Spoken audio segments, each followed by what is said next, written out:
Do you have any plan for any kind of formal follow-up with your graduates to see exactly how effective they are versus just anecdotal evidence?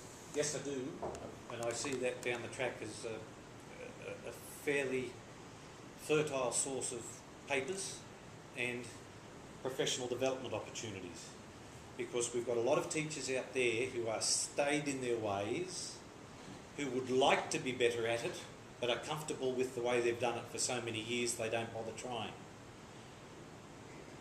In terms of professional development in New South Wales, there used to be a lot of money available that was governed by the school. Well, the government said, how can we save money? We won't give the school any more money for professional development, and the teachers will have to pay for it themselves. So guess what the response is? No professional development. This way, professional development occurs within the school between the teachers. And these guys that are going to graduate this year and next year and the year after have promised me, and I will follow up with them as I visit them in all sorts of strange and remote places, just how things are going. So I do see it as a source of future data and information and professional development opportunity. I've run out of talk, ladies and gentlemen. Do you have any questions? Do you have any comments? Do you deviate from the... We see a lot of problems with the 5E model, and we think it's a good place to start to give structure to students as they're learning how to plan lessons.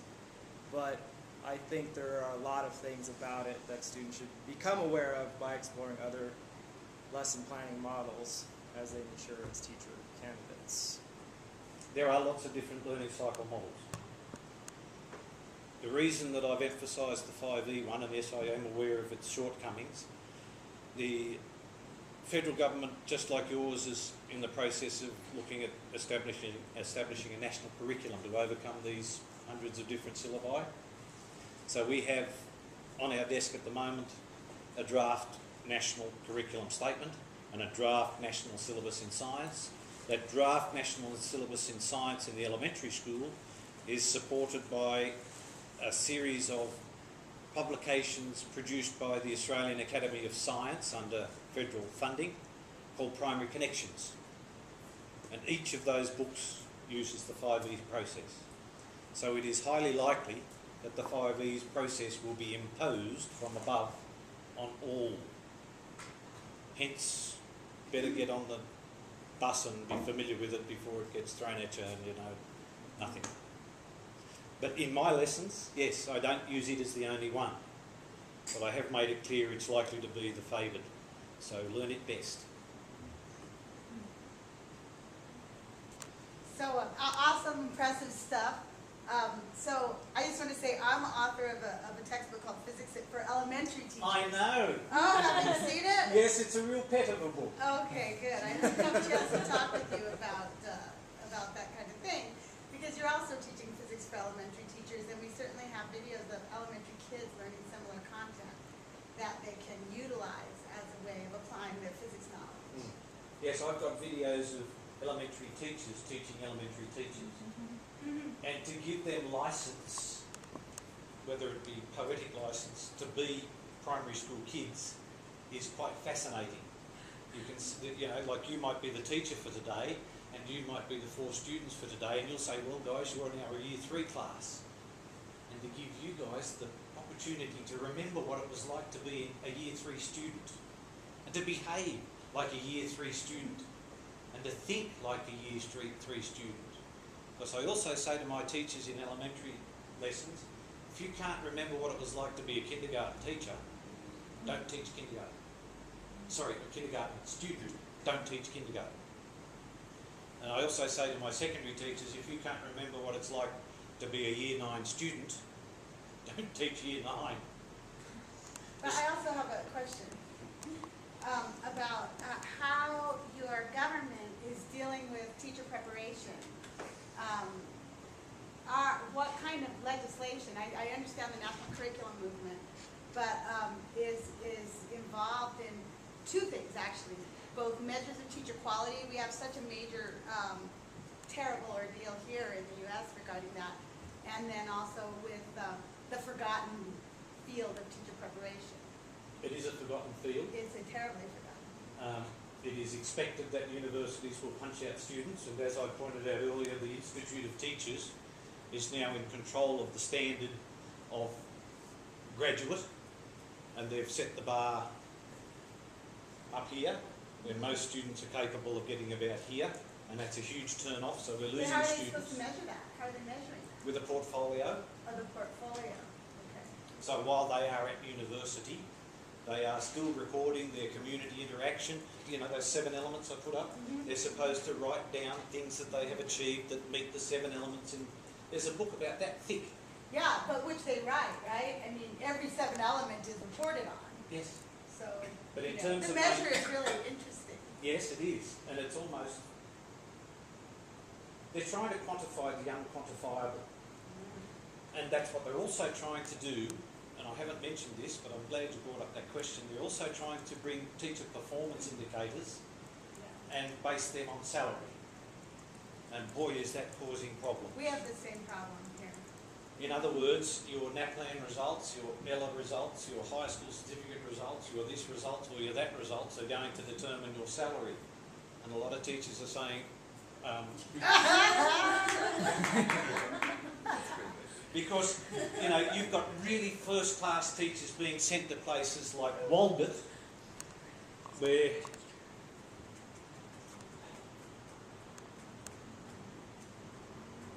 come on, 95% of New South Welshmen live in a strip that big. Walgett is about just inside of Broken Hill.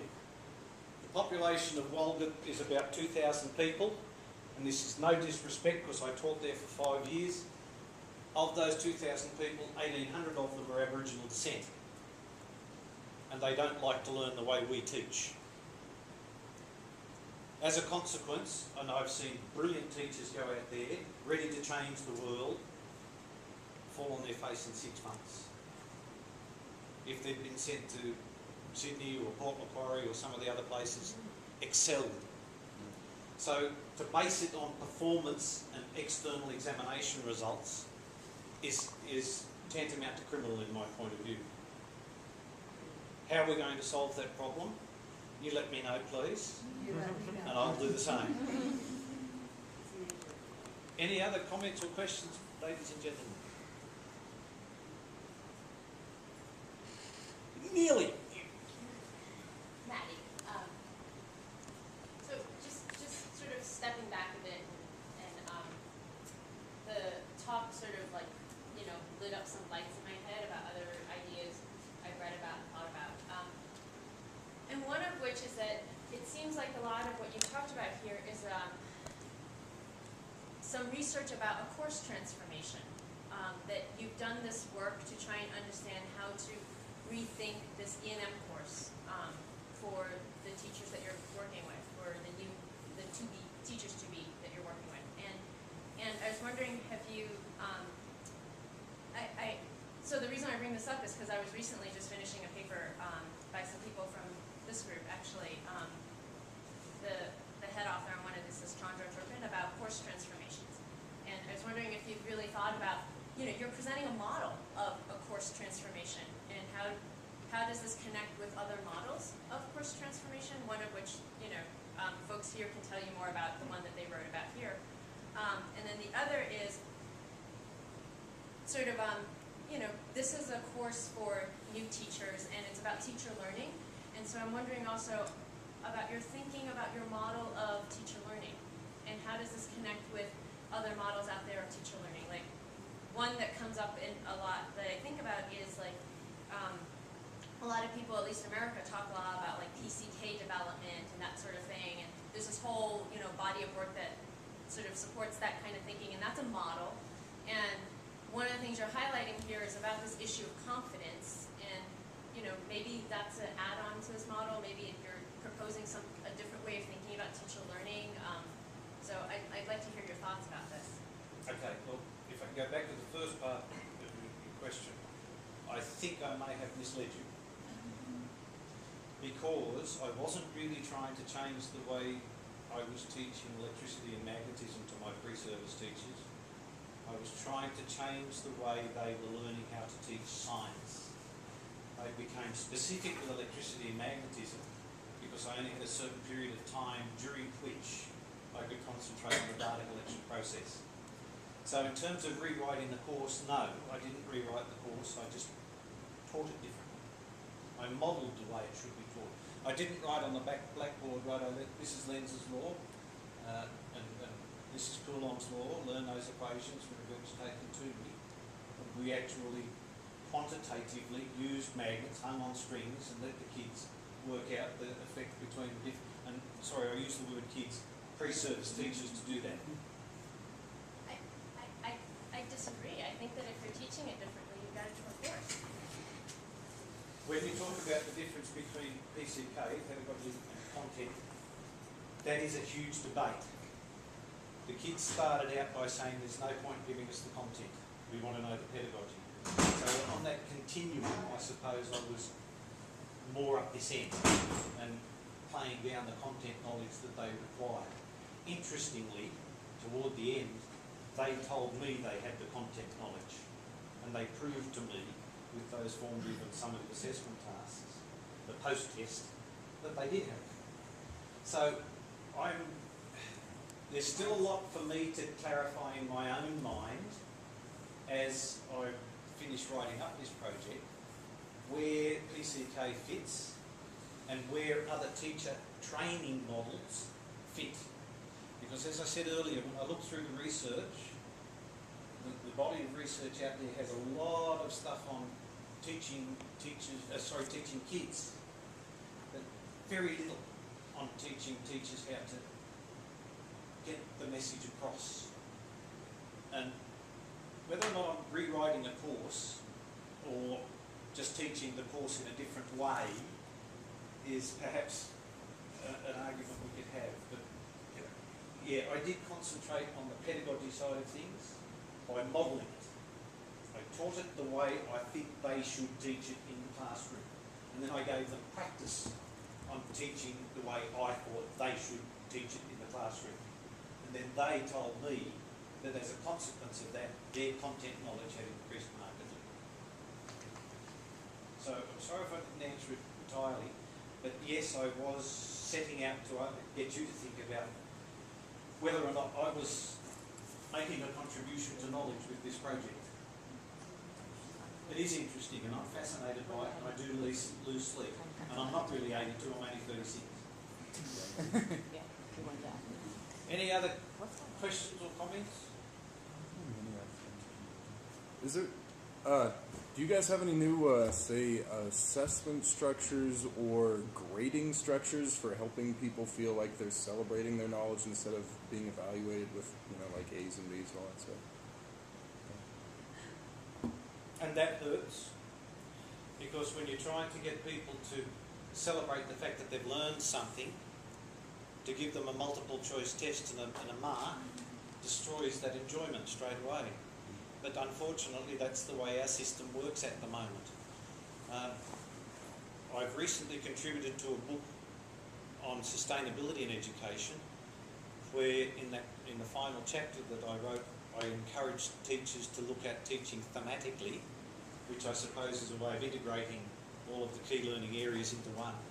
But instead of having a test at the end of but it was designed for elementary teachers, instead of having a test at the end of the unit, it was the students celebrating their achievement by having their parents come into the school and having an open day and getting the teacher to sit back and let the kids tell each other what they'd achieved, which is one of the last of the 5 E's, how it's supposed to be done, but isn't quite done.